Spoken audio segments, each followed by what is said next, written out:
to Real Talk with Reginald D. I'm your host, Reginald D.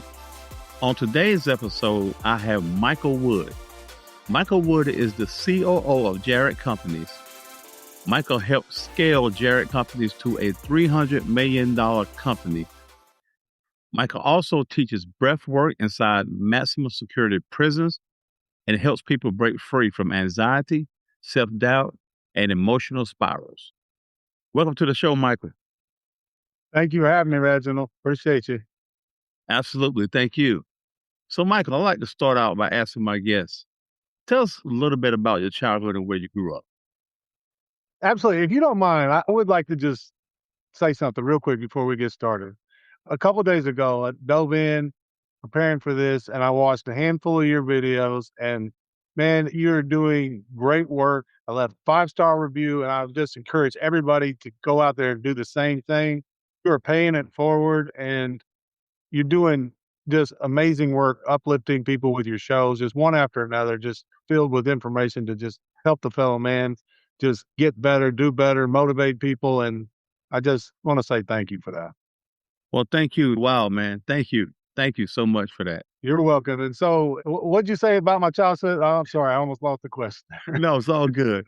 Just tell us a little bit about your childhood and where you grew up. So I grew up just outside of Los Angeles, California, in LA County. And I grew up in a pretty rough part of the world. And my story growing up really surrounds my dyslexia, to be honest. I couldn't read till I was 25 years old. So I really struggled in school, played sports, basketball, football, and just kind of started to get anxiety and depression at a very early age. And it really surrounded just feeling less than because of my intelligence, to be honest. Yeah, so let's talk about that. Before you were teaching breath work in maximum security prisons to helping people overcome anxiety, Yeah. what was your battle with anxiety like?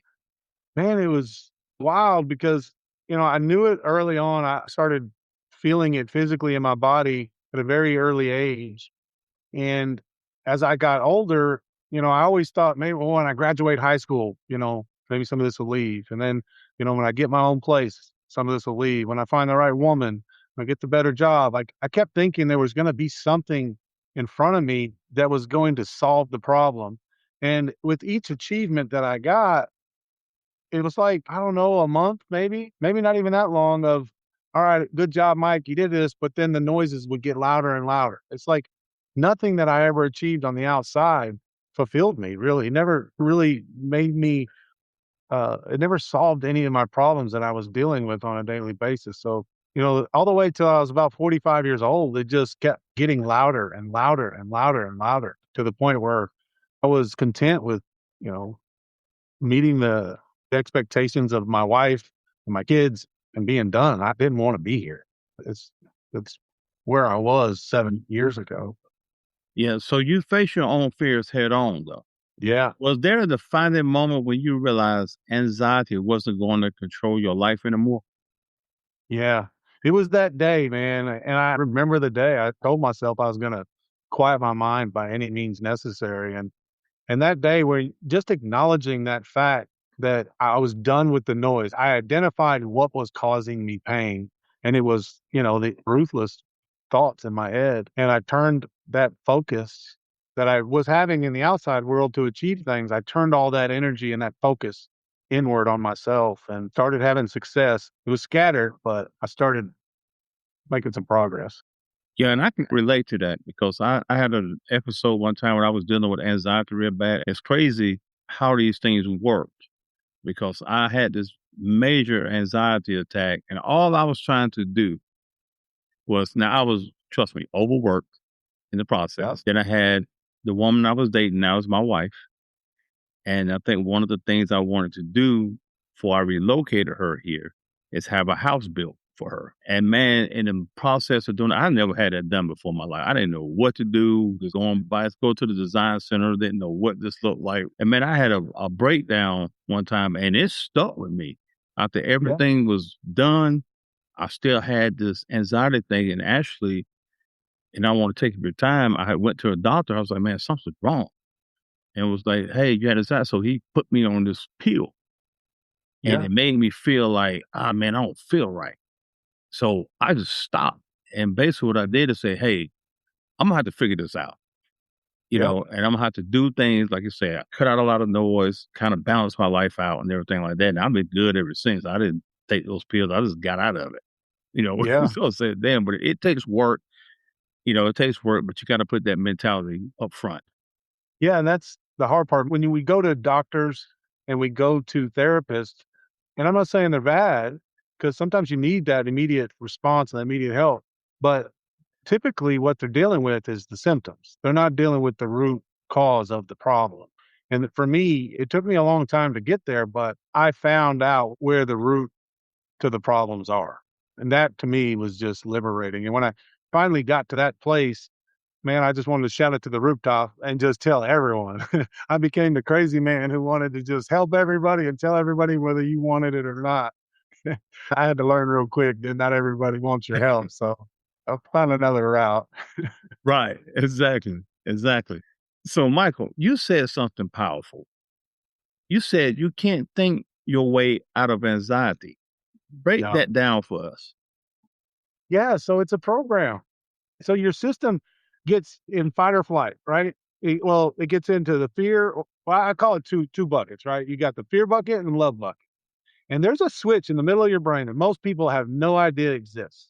And it's going to produce one of two chemicals. It'll produce cortisol, the fear drug that puts you on high alert, which is what was happening to you when you were building that house. You were stressed out. You were worried this wasn't going to happen, that wasn't going to happen. And cortisol will take that fearful thought and snowball it. Like that one fearful thought is now, it's all that you're going to think about. Well, there's a switch in your head that can flip that over into the love bucket, and it'll just tell your whole system everything's okay, everything's safe.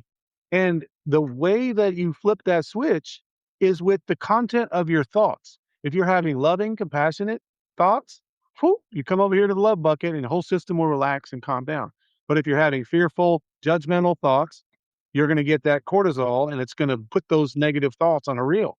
And it's very simple to do some random little exercises, some what I call manual tools to flip that switch over into the love bucket. Mind if I tell a quick story about my son when I realized how powerful this was? Go ahead. Uh, so we came up with the grateful game. So my son at the time, he was 8 years old. He's 11 now. And I had started doing a gratitude journal at the house for myself, right? Every morning I'd get up and just write whatever I was grateful for 10, 15 minutes. And it just made me feel great. And it let me know that a gratitude journal worked, but I didn't fully understand it at the time. So my son comes upstairs one night about 10 o'clock at night, and he is in tears. And he's never done this before. He never come upstairs with the monster talk. Like, there's monsters in my closet. There's a scary man outside. And he is like snot and tears and just completely inconsolable. And I'm like, oh, what do he kind of shook me because I didn't know really what to do. And I just kind of went into go mode. And I was like, Tuck, I know what's wrong with you. You're in the fear bucket and we need to get you into the love bucket. And he's like, oh, okay. How do I do that? And I'm like, well, if you could play a game with me, I'll help you. He said, and it is real easy. He's like, okay, but I don't know how to play. I said, it's real easy. It's called the grateful game. And all you have to do is say what you're grateful for. And he's still upset. He's like, oh, okay. And so I said, it's real easy and I'll go first. All right. And I said, I'm grateful for the house that we live in. And he's like, okay, but I don't know what I'm grateful for. I said, well, what about your cats? And he's like, oh, yeah. Leroy and Nala. I'm grateful for Leroy and Nala. And so we got going, right? And then I said, I'm grateful to be his dad. And then he said, he's grateful for his mama. And then, okay, so now we're rolling, right? I'm going, he's going, I'm going, he's going.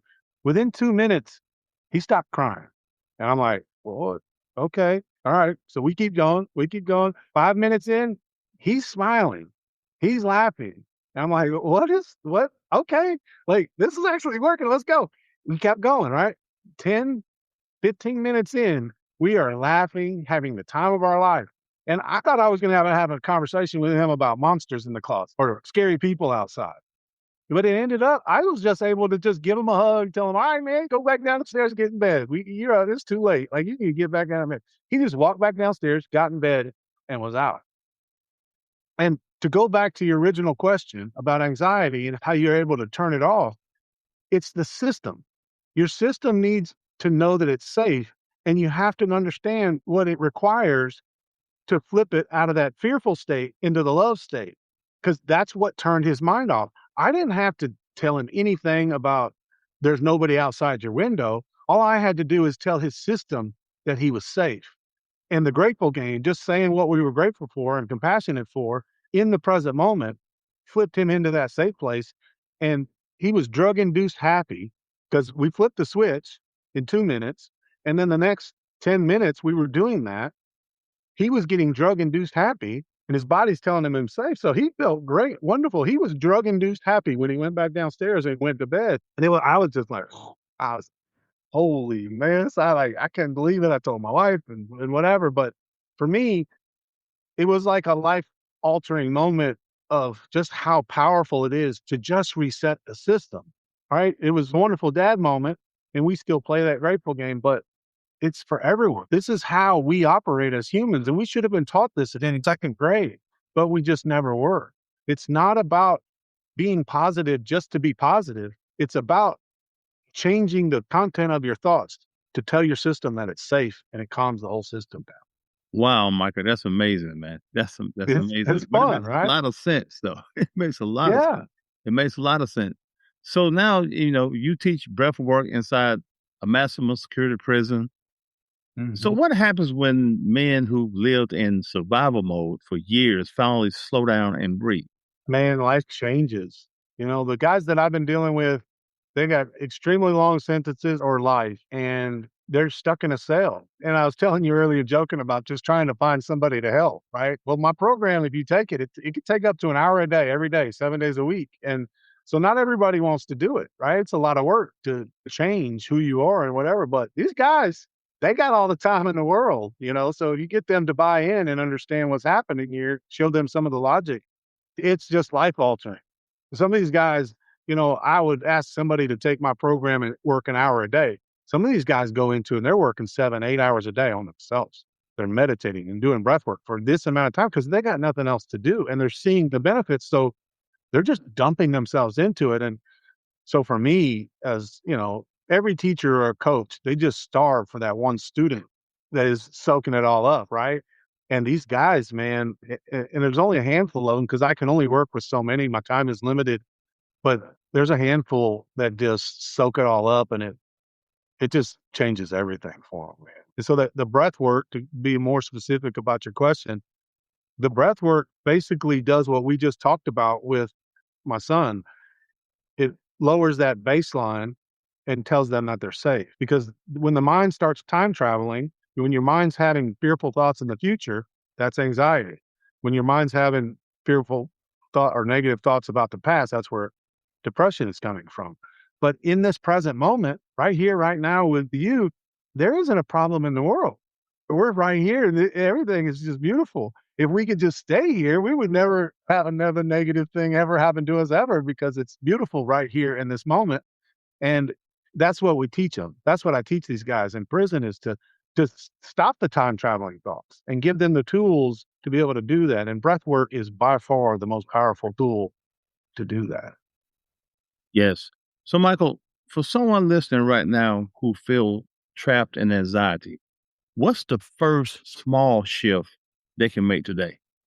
I'd say the first small one, I would say just doing that gratitude journal. If you start that off at the beginning of your day, if you're suffering with anxiety, it will shift your day. I've had some people take my program, and that is part of it. Right when you first start out, you start doing the gratitude journal because it does all of these things. It brings your attention into the present moment and it flips you over and starts your day off with all these wonderful drugs. So now you just kind of start the day off wonderfully because you've manually shifted yourself over here. So to me, that would be one of the first ways to do it. And then, doing something like box breathing, a very simple breath work that you could do in the car on the way to work. You could do it in a meeting. You could do it anywhere. You can do it in line at the grocery store. You just take control of your breath, and that awareness of your breath turns your thinking mind off. Because if you have any internal focus or you bring your attention into the present moment, anxiety has to stop. You can't have any anxiety while your attention is focused inward. And so that pull into your system, now you're not killing anxiety completely, but what you are doing is you start shifting time.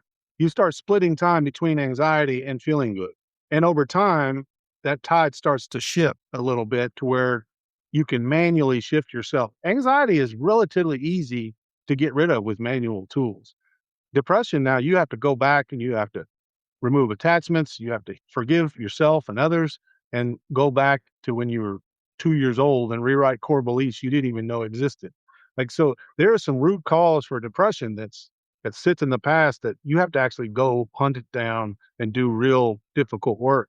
But anxiety is relatively easy. I have had a lot of people get off of anxiety medications within the first week, week and a half of taking my program just by using the manual tools. Yes, and you also work with young women that were Oh, yeah. stuck in anxiety. Why do you think this generation is struggling so deeply with peace and identity? Obviously social media, especially for young women, because they're comparing themselves to everybody on social media. But I honestly, my real answer is they're smarter than we are. They're more emotionally intelligent. And they're realizing that they're not suppressing it. Where in the past, my generation, you get told to rub dirt on it and get back in the game. So I think anxiety's been there for a very long time in all of us, but now they're actually comfortable enough to speak about it. And they may not be getting all the answers and help that they need, but they're aware of what's actually happening and willing to talk about it. At least women are. Men are still struggling at a much higher rate. Yeah. So now let's connect this to purpose. Do you believe anxiety sometimes shows up when we're called to something bigger? Um, yeah, I think it can. If you're called to something bigger, there's two parts of your body, right? And they're in conflict. So you got the subconscious mind that's trying to keep you safe. It doesn't want you to get out of the house. It doesn't want you to try something new because it's scary and old fearful patterns from the past are still happening right now. So that part of you is like, hey, you ain't going to get hurt if you stay safe over here.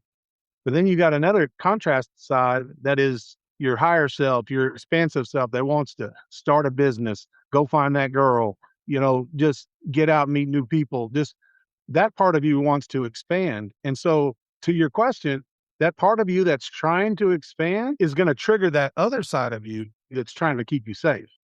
Your subconscious mind's number one job is to keep you safe. So, as you try to expand, it's going to trigger that old stuff that you've been hurt from before.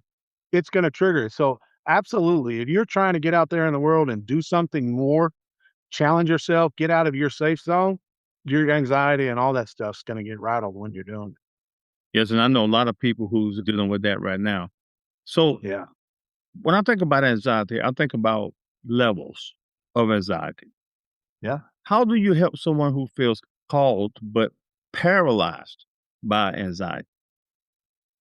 Yeah, you know, anxiety can do that. Anxiety could do it. I got folks in my family that it's doing it to them. So I completely understand it. And for me, I was paralyzed at times in my life from anxiety.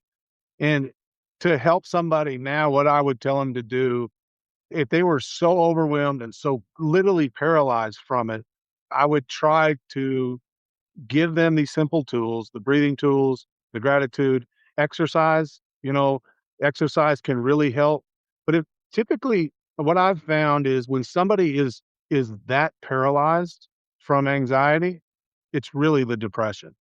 They've got a boatload of things haunting them from their past because the way that the subconscious mind works is you got stuff back here that's a program from when you were 5. You got into an elevated emotional state when you were 5 years old, and you got programmed. Like for me, because I couldn't read very well when I was young, I got programmed with "I'm stupid." And so that program, it happened in the present moment. Yeah, I got programmed in the present moment when I was 5 in kindergarten, was the first time that I ever felt that way. And it happened in the present moment, and the subconscious mind has no concept of time. So it's still happening right now. Unless I go back and rewrite that program, it's still happening.